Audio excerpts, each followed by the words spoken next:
נכבדים, ברוכים הבאים לישראל. I'm into that. I once saw this chassid davening in the airport, and he was praying in Israel, and this huge, he's like, you know, people have the chassid to pray in front of a wall or a pillar or something so things don't get in their way while they're doing their thing, you know? And it's a huge G. He's like praying to a huge G. I don't know what that meant, but maybe that's... God. I have no clue. Yeah, that sounds terrible. You guys give me a second to tune up. I'll just tell you while I'm tuning up that,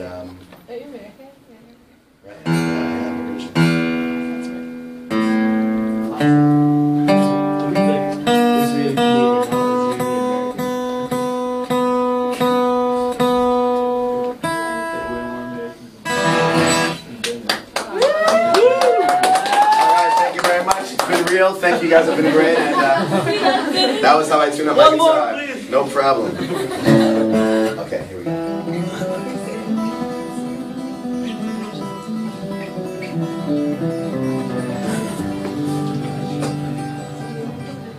Alright, you guys, so I'm going to ask one favor.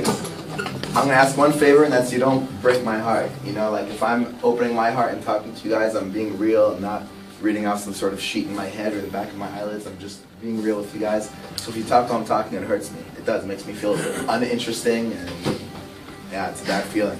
So I'm going to ask you guys to just, you know, treat me like you would treat your child or something like that. My name is Yitzchak Meir, and I moved to Israel alone when I was 17 from New York.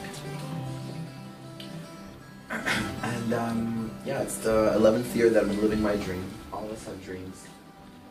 Some of us have the guts to try to make them happen. Some of us just try to be like the rest of the people and follow. And both are important. I remember when I was in Hebrew day school, I went to SAR in Riverdale.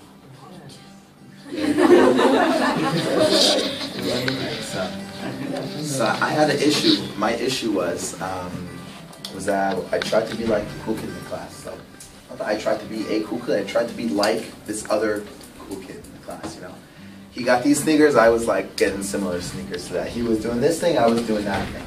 I would make a joke, I would look around to see who's laughing. I wasn't like being myself, I was trying to be someone else.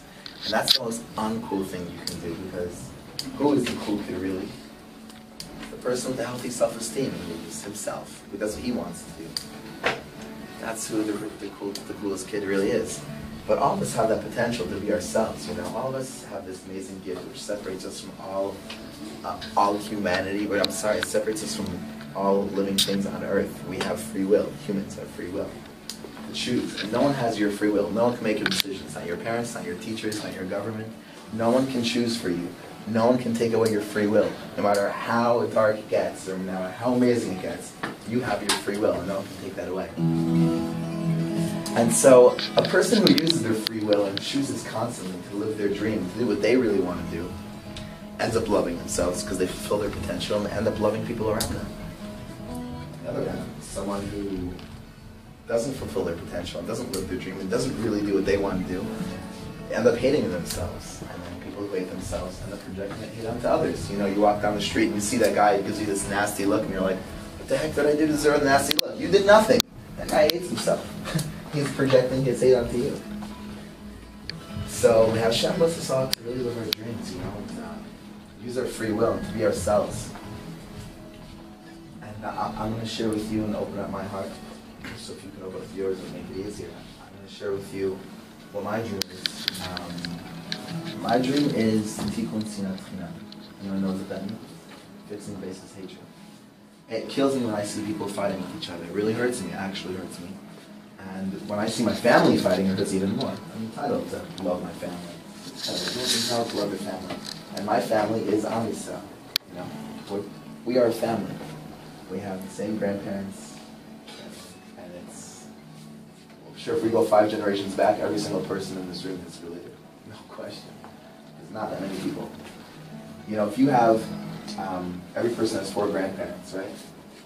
Every single person has 2 parents. Each of those 2 parents have 2 parents. It's simple biology, you guys know what I'm saying? So we all have 4 grandparents. Each one of those has 4 grandparents. Each one of those has 4 grandparents. So there's 4, 8, 16.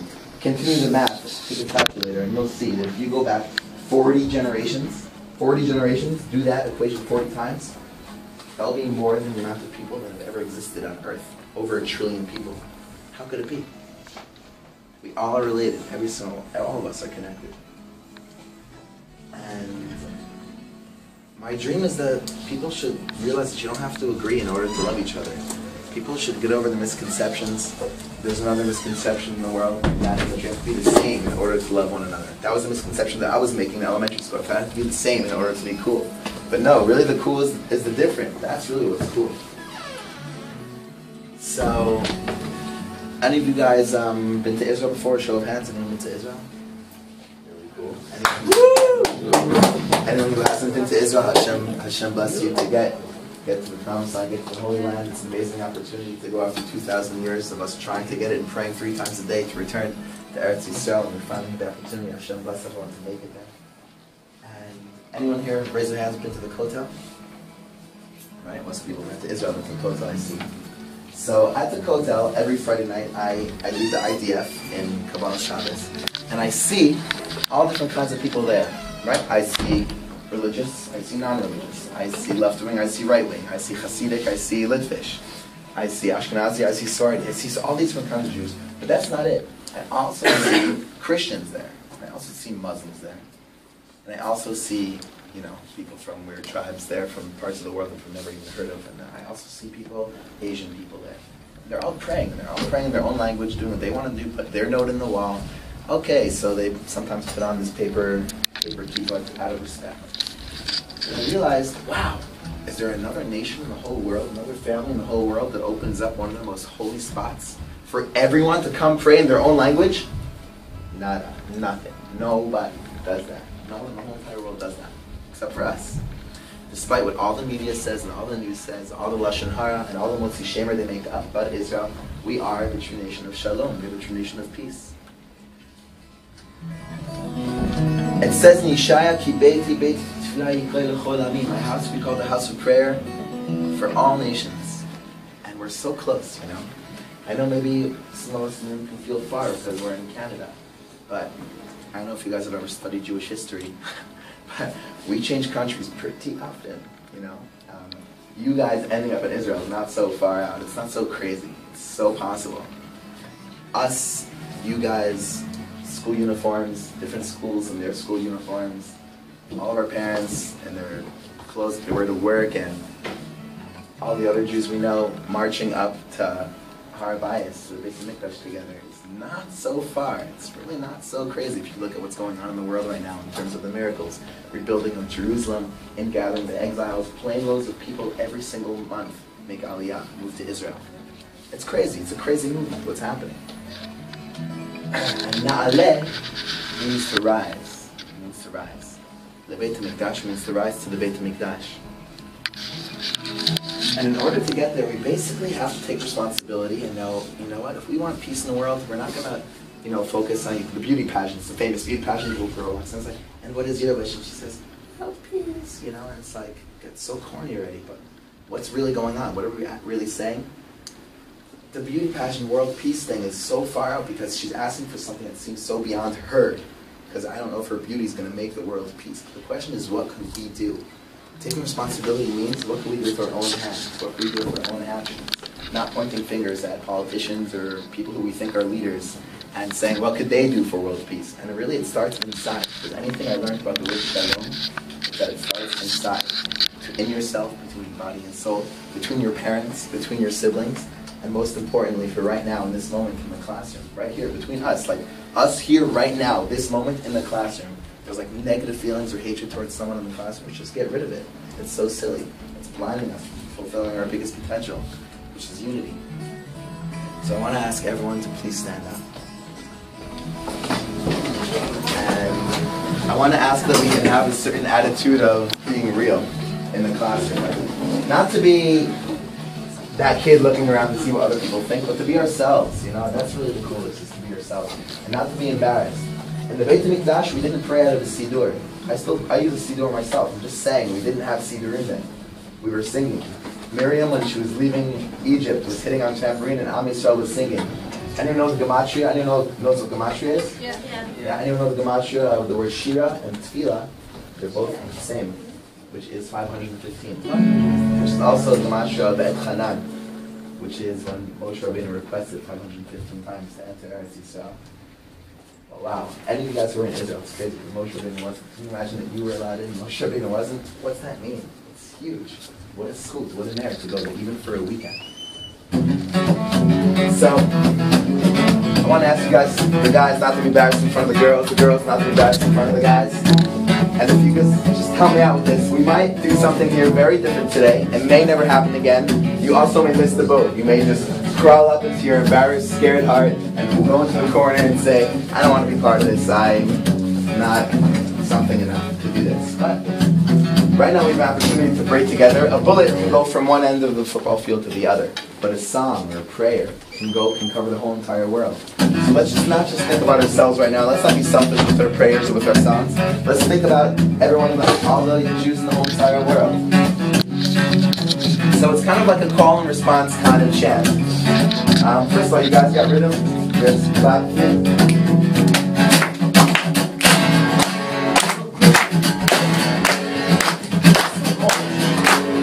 Listen up and hands together. Come on. Don't be embarrassed. No one's staring at you. You're not in mind. You want to help us? Put your hands together, bro. Come on, don't be embarrassed. You're so cool. Trust me. All right, repeat after me. Ready?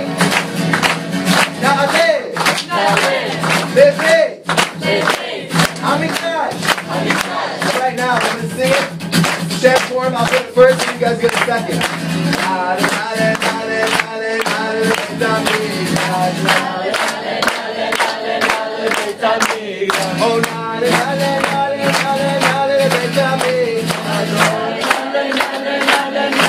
A little stronger.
To destroy the school.